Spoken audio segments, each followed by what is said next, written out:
ሰላም ጤና ይስጥልን አድማጭ ተመልካቾቻችን ከቶፕ ኒውስ ኔትወርክ ዕለታዊ ዜናዎችን ይዘን ቀርበናል። በቅድሚያ ማርዕስቶቹን ገዢው ብልጽግና ፓርቲ በስልጣን ላይ ያለ መንግስት ለሁለት የስልጣን ዘመን ብቻ እንዲቆይ ለሀገራዊ ምክክር ኮሚሽን በአጀንዳነት ማስገባቱን ጠቅላይ ሚኒስትር አብይ አህመድ አረጋገጡ። የውጭ ጉዳይ ሚኒስትር ዶክተር ጌዲዮን ጢሞቴዎስ ከሩሲያ አቻቸው ጋር የሁለትዮሽ ትብብርን በማጠናከር ጉዳዮች ላይ ተወያዩ። በቀጣይ 5 ዓመት 1.5 ሚሊዮን ቤቶችን ለመገንባት መታቀዱን ጠቅላይ ሚኒስትሩ አረጋገጡ። የህወሓት ቡድን የትግራይን ህዝብ ለዳግም ስቃይና ጥፋት ለመዳረግ እየተንቀሳቀሰ ነው ሲሉ አቶ ጌታቸው ረዳ ተናገሩ። የተባበሩት መንግስታት ድርጅት በሱዳን አልባይዲ ከተማ በአስቸኳይ የሰብአዊ መብት ጥሰት ምርመራ እንዲደረግ አዘዘ። ገዢው ብልጽግና ፓርቲ በስልጣን ላይ ያለ መንግስት ለሁለት የስልጣን ዘመን ብቻ እንዲቆይ ለሀገራዊ ምክክር ጉባኤ በአጀንዳነት ማቅረቡን ጠቅላይ ሚኒስትር አብይ አህመድ አረጋገጡ። ጠቅላይ ሚኒስትሩ በቀጣዩ መንግስት ምስረታ ወቅት የባለ ሲመት ክብረ በዓል እንደማይኖር ገልጸዋል። አብይን የተናገሩት ማክሰኞ ሰኔ 30 2018 በህዝብ ተወካዮች ምክር ቤት ተገኝተው ከፓርላማ አባላት ለቀረቡላቸው ጥያቄዎች በሰጡት ማብራሪያ ወቅት ነው። በዚሁ የፓርላማ ስብሰባ ከተነሱ ጉዳዮች መካከል ጠቅላይ ሚኒስትሩ በፕሬዝዳንትነት የሚመሩት ብልጽግና ፓርቲ ምርጫን በተመለከተ ያሳለፈው ውሳኔና በሀገራዊ ምክክር ላይ ያቀረበውን አጀንዳ ይገኝበታል። ከአንድ ሳምንት በኋላ መካሄድ በሚጀምረው ሀገራዊ የምክክር ጉባኤ ላይ ብልጽግና ፓርቲ ለውይይት ካቀረባቸው አጀንዳዎች መካከል የስልጣን ገደብ አንዱ መሆኑን ጠቅላይ ሚኒስትሩ ተናግረዋል። ፓርቲው በስልጣን ላይ ያለ መንግስት ቢበዛ ለሁለት የስልጣን ዘመን ብቻ መቆየት አለበት የሚል አጀንዳ ማቅረቡን የገለጹት አብይ ይህ በአፍሪካ አህጉር ያልተለመደ እንደሆነ አመላክተዋል። በአፍሪካ ደረጃ ህገ መንግስት አሻሽለው እድሜ ሲያራዝሙ እንጂ ያልተገደበ እድሜ ኖሯቸው እድሜ ሲገድቡ ሰምተን አናውቅም ሲሉ ጠቅላይ ሚኒስትሩ ተደምጠዋል። አሁን በስራ ላይ ባለው የኢፌዴሪ ህገ መንግስት የጠቅላይ ሚኒስትር የስልጣን ገደብ በግልጽ አልተቀመጠም። የውጭ ጉዳይ ሚኒስትር ዶክተር ጌዲዮን ከሩሲያ አቻቸው የሁለትዮሽ ትብብር በማጠናከር ጉዳዮች ላይ ተወያዩ። የኢትዮጵያ ውጭ ጉዳይ ሚኒስትር ጌዲዮን ጢሞቴዎስ በኢትዮጵያ ይፋ የስራ ጉብኝት በማድረግ ላይ ከሚገኙት የሩሲያ ውጭ ጉዳይ ሚኒስትር ሰርጌይ ላቭሮቭ በሁለትዮሽ ሀገራት መካከል ያለውን ግንኙነት በማጠናከር እንዲሁም በቀጠናውና በዓለም አቀፍ ጉዳዮች ላይ ትብብር በማሳደግ ዙሪያ መወያየታቸውን የውጭ ጉዳይ ሚኒስቴር አስታውቋል።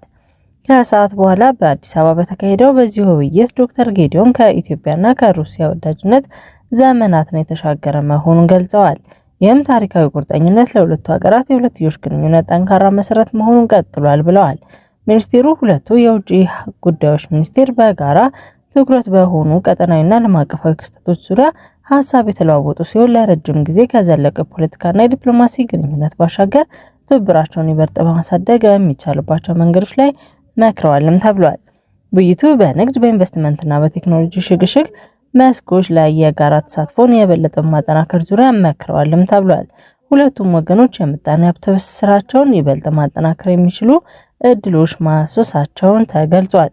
በተጨማሪ ሚኒስቴሮቹ ብሪክስን ጨምሮ በባለ ብዙ ወገን የዲፕሎማሲ መድረኩ ላይ ይበልጥ ተቀራርቦ መስራት አስፈላጊነትን በአጽንኦት የገለጹ ሲሆን የጋራ ጥቅም ባሏቸው ጉዳዮች ላይ ትብብር ለማጠናከር ያላቸውን ቁርጠኝነት በድጋሚ አረጋግጠዋል።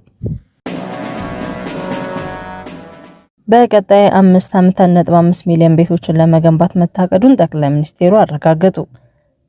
በስድስተኛው የኢፌዴሪ የህዝብ ተወካዮች ምክር ቤት 5ኛ ዓመት የስራ ዘመን 30ኛ መደበኛ ስብሰባ ላይ ጠቅላይ ሚኒስትር አብይ አህመድ ለተነሳላቸው ጥያቄዎች ምላሽና ማብራሪያ ሰጥተዋል። በማብራሪያቸው ባለፉት 7 ዓመታት 1.2 ሚሊዮን ቤቶች መገንባታቸውን አንስተው በቀጣይ 5 ዓመት 1.5 ሚሊዮን ቤቶች ለመገንባት እቅድ መያዙን ተናግረዋል። ግንባታው የሚካሄደው በመንግስት በግሉ ዘርፍ እንዲሁም በጋራ የሚሰራ መሆኑን ጠቅላይ ሚኒስትር አብይ አህመድ ገልጸዋል። ይህን እቅድ ለማስፈጸም የሚችል ፖሊሲ መቅረጽ ወይም ማዘጋጀት ያነሱት ጠቅላይ ሚኒስትር ዶክተር አብይ የግንባታ እቃ ፋብሪካዎች ዝግጅታቸውን እያጠናቀቁ መሆኑና በዘርፉ ሰዎች እየሰለጠኑ መሆናቸውን አንስተዋል። ዜጎች ቤት መግዛት ካልቻሉ ተከራይተው በረጅም ጊዜ ክፍያ የቤት ባለቤት የሚሆኑበት አሰራር መዘርጋቱን ገልጸዋል። የቤት ግንባታ ኢኮኖሚውን ለማነቃቃት አስተዋጽኦ ያለ በመሆኑ በትኩረት እንደሚሰራም ተናግረዋል። ከስራ ዕድል ፈጠራ ጋርም ባነሱት ሀሳብ መንግስት ትኩረት አድርጎ እየሰራበት መሆኑን በማንሳት የሀገር ውስጥና የውጭ የስራ ስምሪት ብዙ ዜጎች ተጠቃሚ ማድረግ እንደተቻለም ተናግረዋል። በውጭ የስራ ስምሪት ብቻ ብቃታቸውን በማረጋገጥ ጭምር 600,000 ዜጎች ተጠቃሚ ማድረግ እንደተቻለም ተገልጿል። ግብርናውን ጨምሮ በተለያየ ዘርፍ ለ5 ሚሊዮን ዜጎች የስራ ዕድል እየተፈጠረላቸው ከቀድሞ ጋር ሲነጻጸር አብላጫም እንዳለው ተናግረዋል። የህወሓት ቡድን የትግራይን ህዝብ ላይ ዳግም ስቃይና ጥፋት ለመዳረግ እየተንቀሳቀሰ ነው ሲሉ ጌታቸው ረዳ ተናገሩ። ሰላም ዲሞክራሲና ልማት በትግራይ የመገናኛ ብዙሃንና የማህበረሰብ አንቂዎች ሚና በሚል ርዕስ የውይይት መድረክ በአዲስ አበባ ተካሂዷል።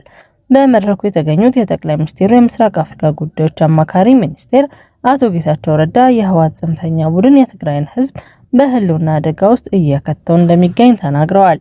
አቶ ጌታቸው ረዳ በንግግራቸው የህወሓት ቡድን የክልሉን ህዝብ ለዳግም ስቃይና ጥፋት ለመዳረግ እየተንቀሳቀሰ ነው ብለዋል።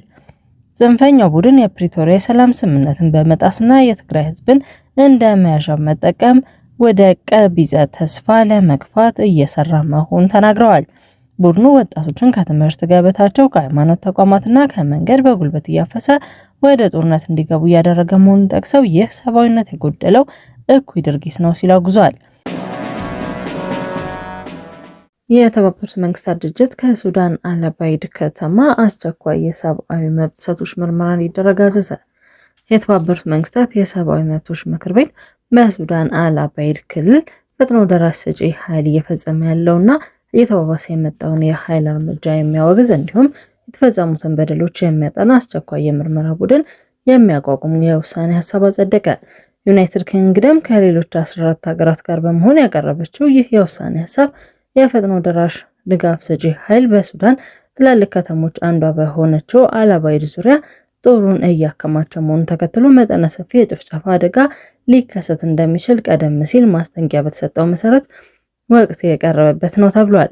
ይህ ከበባ ባለፈው ዓመት በሰሜን ዳርፉር አልፋሽር ከተማ የተከሰተው አስከፊ ሁኔታ የሚያስታውስ መሆኑ ተገልጿል። የብሪታንያ የሰብአዊ መብት አምባሳደር የሆኑት ኤልኖር ሳንደር ለምክር ቤት ባደረጉት ንግግር እነዚህ አሰቃቂ ድርጊቶች ዳግም ሊደገሙ አይገባም ብለዋል። የደቡብ አፍሪካ አምባሳደር ውሳኔውን በመደገፍ ሁኔታው የቀይ ባህር መስመር ማስጠንቀቂያ መሆኑንና ፈጥኖ ደራሽ ኃይሉ በአልፋሽር ከተማ የተቀመጠውን ያንኑ የዘር ማጥፋት እቅድ እያከናወነ እንደሆነ ገልጸዋል። የተባበሩት መንግስታት ድርጅት የሰብአዊ መብት ከፍተኛ ኮሚሽነር በኩሉ በአልአባይድ ዙሪያ ከፍተኛ ውድመትና አደጋ እየተከሰተ መሆኑን አስታውቀው ድርጅታቸው በአካባቢ ያለው ፍርድ ሰዎችን የመግደል፣ የመጥለፍ፣ የማሰቃየትና የጾታዊ ግንኙነት ጥቃቶች መፈጸማቸውን የሚያሳዩ ማስረጃዎች መዘገቡ ይታወሳል። አድማጭ ተመልካቾቻችን ከቶፕ ኒውስ ኔትወርክ ለዕለቱ ያዝናቸው ዜናዎች እነዚህ ነበሩ። መልካም ቆይታ።